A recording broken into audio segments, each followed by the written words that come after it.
Hello, guys. Hello, welcome to the second. I'm not sure if that was actually captured on my computer.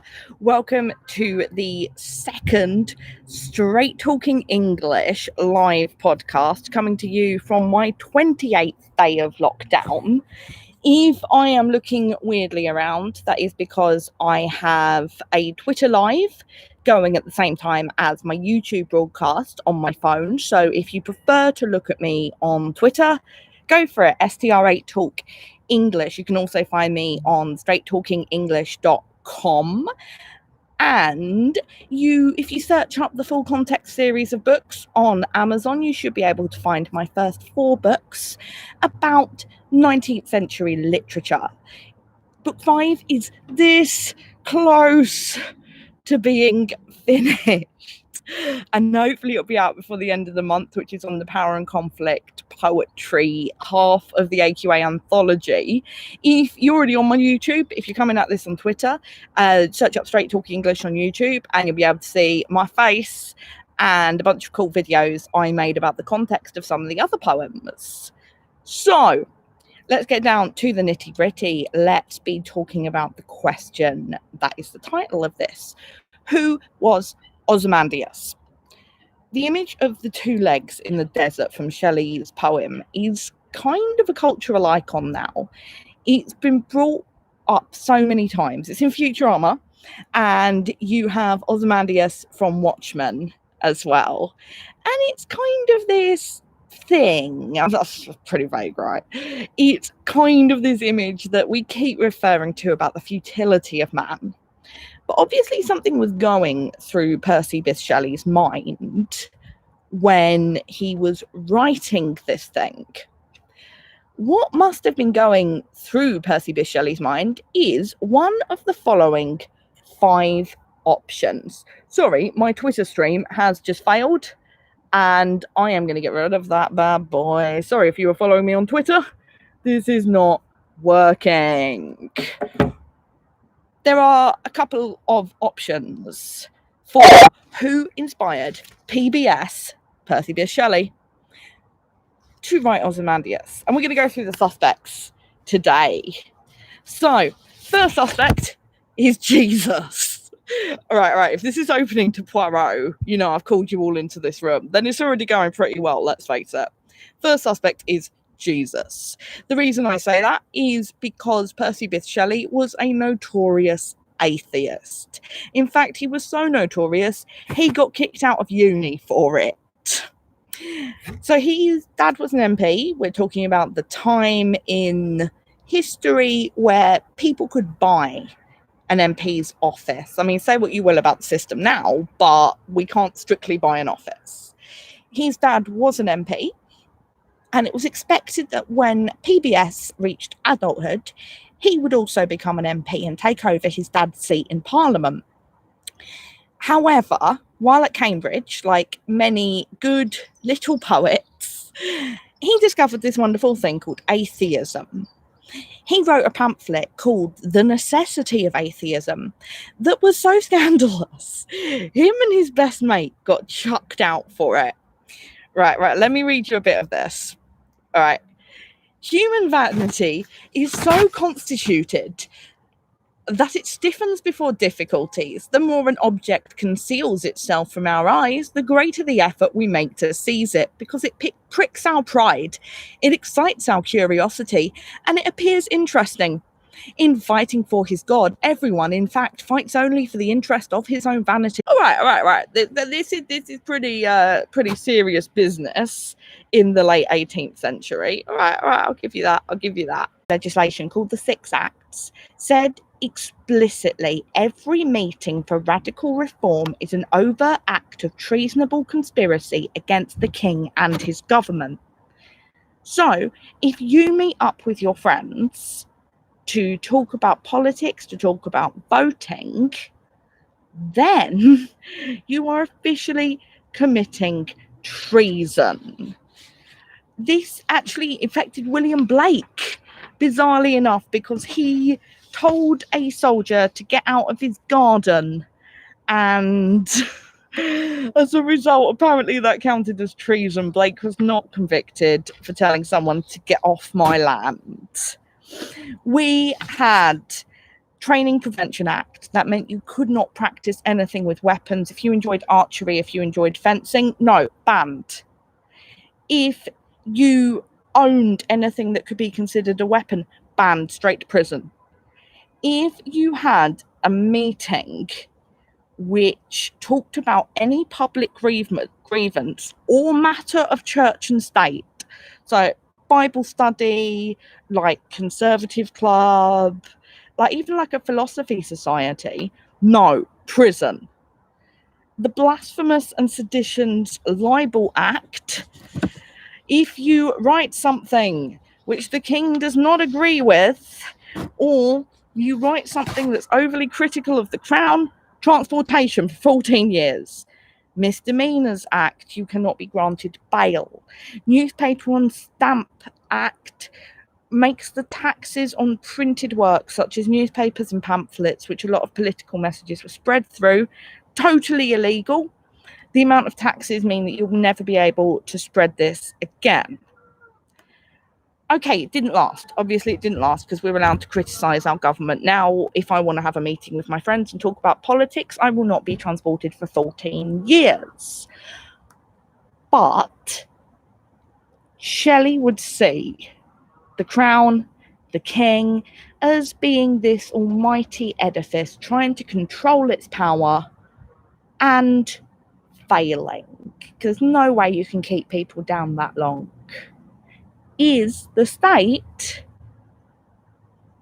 the legs of stone? Is it just going to end up as being two massive, irrelevant legs, for want of a better term? Speaking of massive, irrelevant legs, we're on to suspect number 3 on our big hit list. Number 3, Napoleon Bonaparte. As I said, this is a big hitter. Napoleon Bonaparte, we know him as being legendarily short, but he was actually about 5'6". The thing about him being short, and we're saying Napoleon complex, wildly inaccurate. Napoleon, anti-Napoleon propaganda. He was emperor of the French between 1804 and 1814, and briefly in 1815. He dominated global affairs for over a decade, and the UK was at war with France, and Napoleon in particular, for 13 years. The Napoleonic Wars came to an end around 1813, and Napoleon was captured by the British and sent into exile. Napoleon, who thought he would be emperor forever, ended up exiled and nothing. Maybe like Ozymandias, who thought he would be the emperor forever, who thought he would be the king of kings, another reference to Jesus, found himself as just massive legs.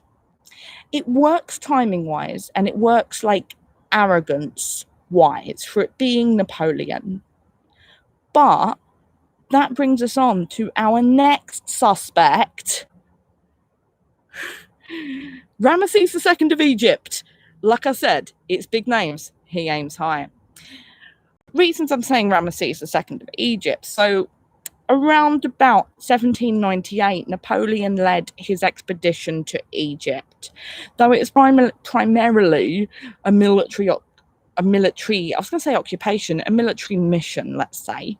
He also brought along with him scholars, artists, scientists, historians, all kinds of people. And all the stuff we know about Egypt, Rosetta Stone, mummies, all of that comes from this period.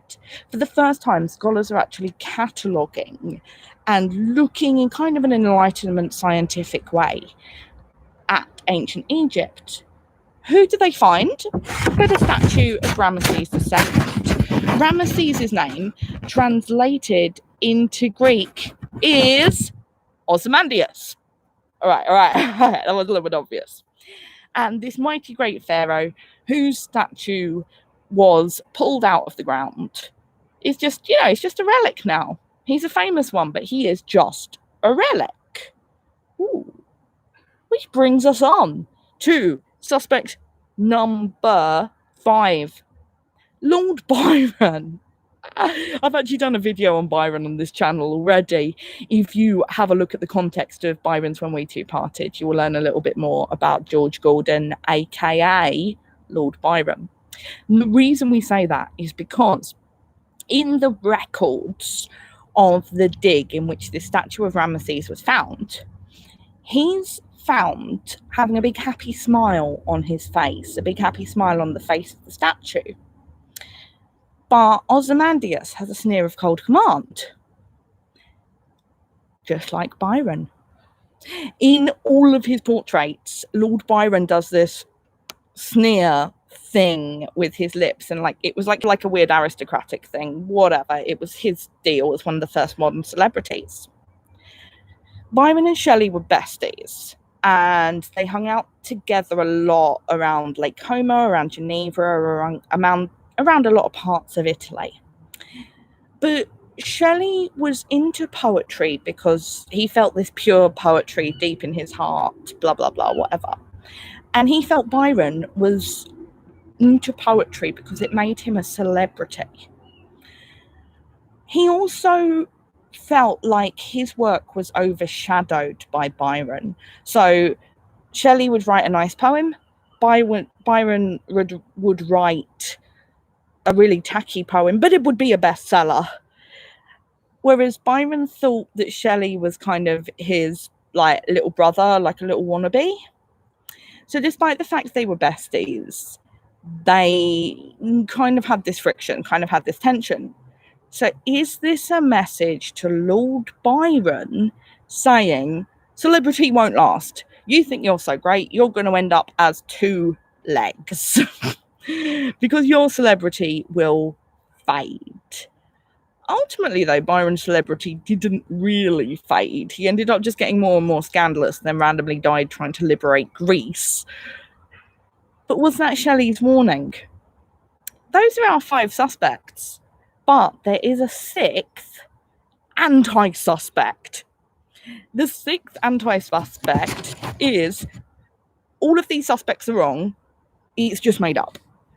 So it's the stereotypical thing, like, oh, the English teacher said he used the word blue because he meant it was sad, but actually the poet just liked blue. Yeah, but that's stupid. Poets are professionals. They know what they're doing. However, this is one of these situations where that typical teenage grunt might be right.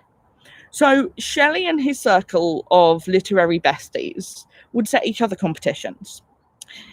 One time they set each other a competition, and it was between him and his best mate Horace Smith. They were given a topic to write a poem about and a set amount of time to write this thing. I think it was 24 hours. The winner got to put their poem in a magazine, and the one who lost got to put it in later, I think. This topic they had to write about was the word Ozymandias. So, okay, Shelley's been given this topic, and I'd like to think the first 5 suspects were like swirling around in his head and still count as his inspiration. But it could have just been, oh my gosh, I have 24 hours, I have to write something. Which actually is how I feel about my master's dissertation. It was, I've definitely written about something. But Shelley won. Sorry, there's a really loud goose. I'm on my houseboat and there's an epic goose behind me. There's the goose. Cheers, geese. They love Ozymandias. Shelley won. He got his in there first. But if we look at Horace Smith's poem, it gives us more of a hint about some of the themes.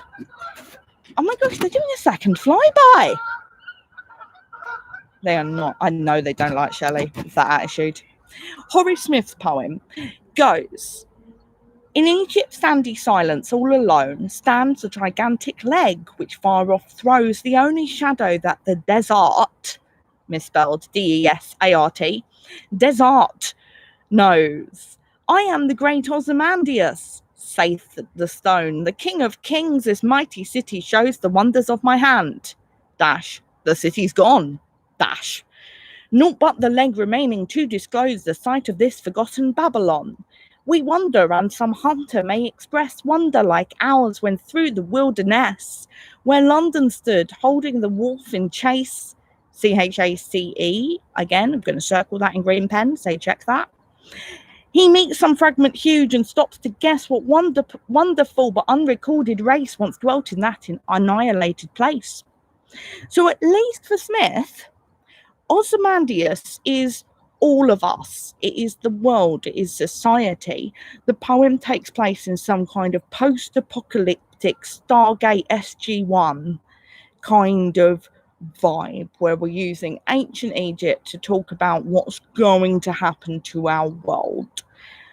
I'd like to think with Smith and Shelley rolling with the same crowd, they might have had a chat about it beforehand. Even though they were competing, they still might have had a chat. So maybe it is a post-apocalyptic poem. Maybe it is we're all being warned about the future and what it may hold. Or that might just be Smith's. Or it's about Napoleon. Or Percy Shelley's Ozymandias is about none of those things. So I hope that answers my title question, which is, who is Ozymandias? It's either Jesus, the King, Napoleon, Ramasees II, Lord Byron, or none of the above. If it was multiple choice, it would be A to F if it was on the 11 plus. Thank you very much. I'm really, really glad you could join me for this live stream today. Next week, we're going to talk about Seamus Heaney and his dad, because his dad is incredibly important to a lot of his poetry. And he kind of seems like a bit of a weird character I'd like to talk to you about.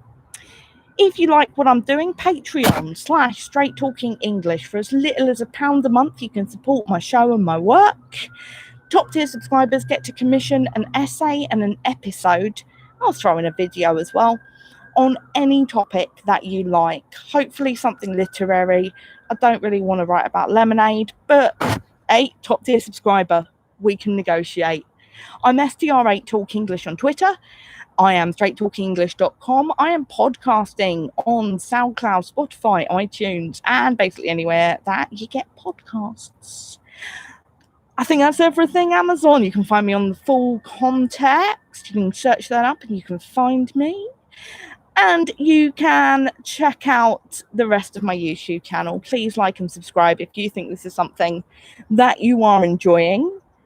Thank you ever so much for your attention. And I will speak to you this time next week, 4:30 on a Thursday afternoon, for more literary type things.